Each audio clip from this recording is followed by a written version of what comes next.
U.S. and Europe over the last year, we've been focused on the prices of gasoline at the pump. $2.50, $3, $3.50, and more.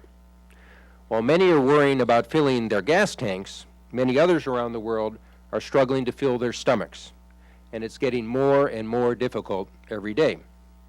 In many developing countries, the poor spend up to 75% of their income on food.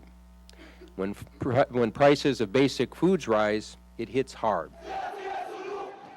Countries around the world are experiencing unrest, protest, and sometimes violence as food prices continue to rise.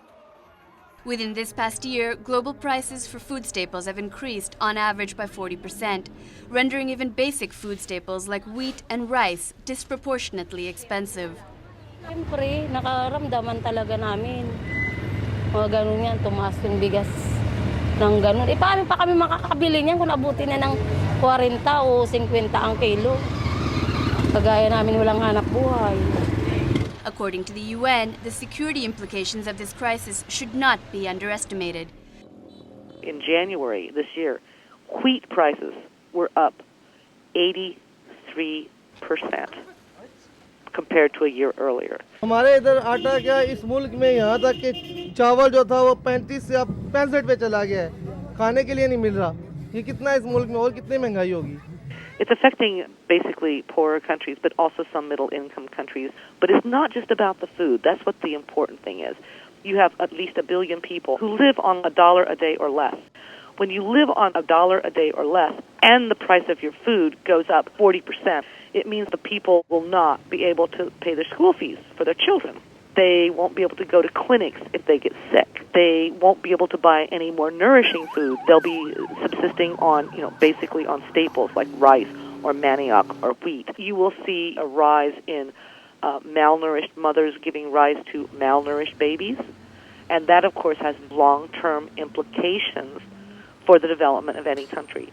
We believe that in this present situation, we have to tackle the problem at highest political level. To be honest with you, I'm surprised that I have not been summoned to the Security Council to discuss these issues, as many of the problems that are being discussed there would not have the same consequences on peace and security. But what is causing this rise in food prices? And what we're looking at in terms of food pricing is coming about due to several factors. One, I think the biggest I would argue would be the higher energy prices we're seeing throughout the world. When we're talking about moving food around the world, like I said, the U.S. is a major food exporter. We look at areas like Africa, major food importers. It takes a lot of energy to move that food around the world, and that adds to the food costs that we see.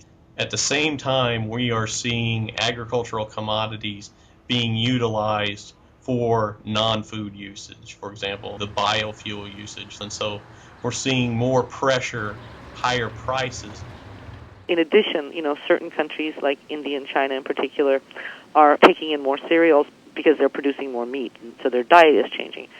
There's also been some element of bad harvest. There was a very severe Australian drought this year, and Australia is a very big food producer.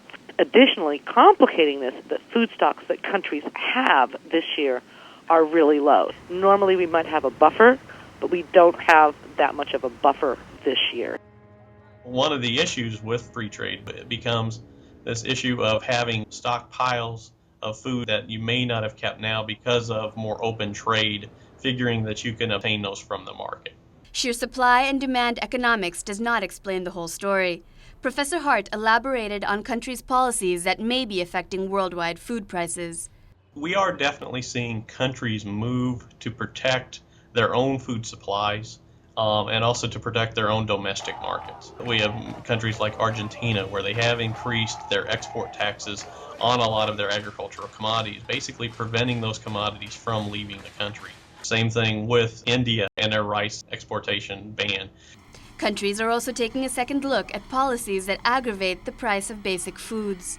When you look at the 2007 Energy Act, there are facets of that which show a movement from corn-based ethanol to trying to broaden the scope to non-food plant material being utilized. They set aside almost half of the target for biofuels that would come from cellulosic ethanol as opposed to corn-based ethanol. Responding to the global food crisis, international organizations are stepping forward to coordinate humanitarian aid and institute structural interventions. FAO, for example, Food and Agricultural Organizations, is advocating for governments to give farmers, especially small farmers, not your big farmers, better seeds, better fertilizer to increase production.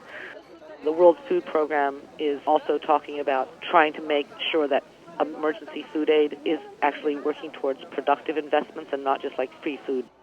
But we can't be satisfied with studies and paper and talk.